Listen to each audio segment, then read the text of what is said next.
I'm here in the studio with Sylvia Critcher and persuaded her to explain to us just how she comes up with all these lovely new designs.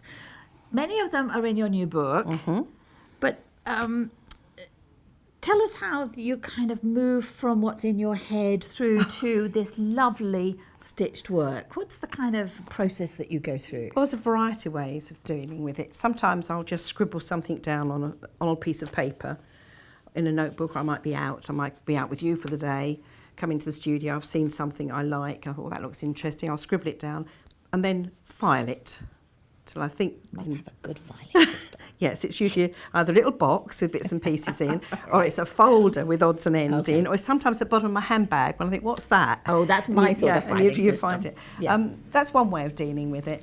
And I will find something that I like, and I think I can translate that into the stitch that we do here. Another way of dealing with it is a mood board. Okay. And this is something that might be helpful if anybody thinks, where can I begin? Because you can all make your own designs up. And this particular mood board started off with a visit to a museum where I found an Egyptian mummified cat.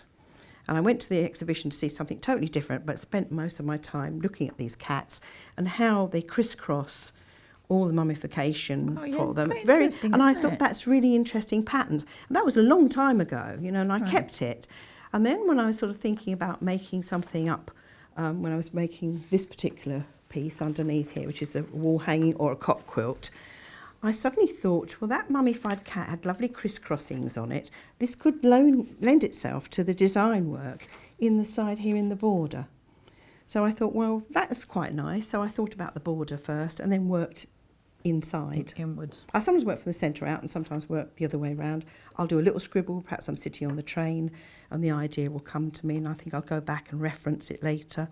And here I thought it had that sort of Egyptian feel, so I wanted a Celtic feel to it as well. So it's got a mixture of things, but I've called that Celtic Lotus. It's quite interesting how with your corded, that it gives it quite a different sort of 3D, totally different feel, doesn't it? Yes, and visual than I can imagine within the stitching. Yeah. Because I'm used to some of this has got a bit of stitching. machine stitching in. This was one of my pieces that I was experimenting, because people say to me, why don't you do it all by machine? Well, it's not always practical. No, too much stopping and starting. Too much stopping and starting. Yeah. You've got to keep the foot on, because if you take the foot off, you're going to have a totally different feel if you're doing free work.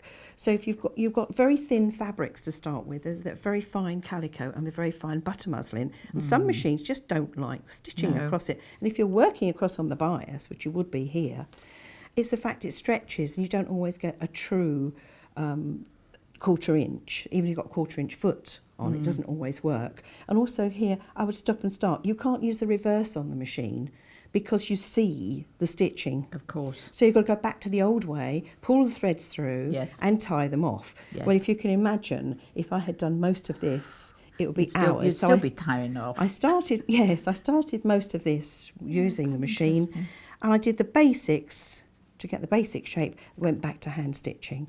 Also, if you're going to do this by machine, when you come to quilt it, you can't quilt it in the machine, it's too lumpy bumpy. Yes. You've got high areas, you've got low relief. Yes. Yeah, no, that wouldn't work at all. So it doesn't work. But talking about the handwork, this is lovely. This is seed quilting, isn't it? I call it stippling, because seeding if you're an embroideress, but as soon as you put the wadding behind it, quilters call it stippling. Oh, okay. And this is big single stipple on here, and you have to think before you do each stitch, because you can't stitch in a row. You work in patches, and you just make it fit. But it really brings the relief, makes texture. These pop, doesn't it?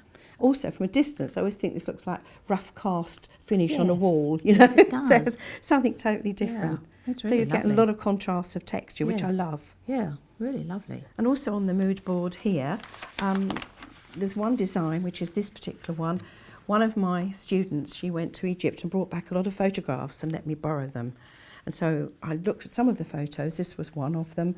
I scanned them into my computer and just picked out the things I liked that she'd brought me, and looking at this, thought this would be a lovely design to incorporate. So I've used it in the border here. Look. Yes. You see, you've got this part, and the Greek key is in there, the ankh. I think I haven't got the ankh on this one, but I've got it on a silk one that I've done. And all of these pieces are somewhere in the photographs, all these elements, and put it together. And also I've made this up into a bolster. There's an image of it in the book as the bolster in silk. the end of the bolster, I've used that lovely lifted star design that I do with you. Yes, And it's used in very silk, popular. it works. Wow, I bet and it's it has that stunning. same crisscross feeling of Yes. the bandaging and of the mummification. I think it just lends itself. It's really So I've done lovely. this in papers. I try it out first, a bit of paper. Does it work? Will it work? Before I've committed myself. And also the little bag has that same element, which is in one of the projects. From here, from working from here, I then get another idea will spring from it, and the little bag will come along, and that has that same depth with the lots of cording in the lines. And on this particular one as well, this is taken from the top here of the column. Then this is the photograph of the actual piece. Now it's completed. Goodness. Makes another cushion. Yeah. So this is sort of Nile treasures. And you're back to doing your hand quilting. Yes, all hand. And if it looks as if it's machined, it's actually back stitched.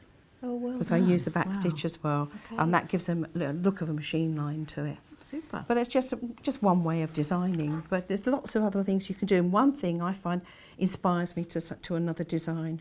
It's hard to stop once I start designing. I have some days and I think, I've got to stop now, so I've got to make things. And I'm on a timetable. Yes, I'm that'll sure. have to be shelved for another day. Yeah. Well, thank you for sharing. As a day job, I kind of envy you. Thank you very much.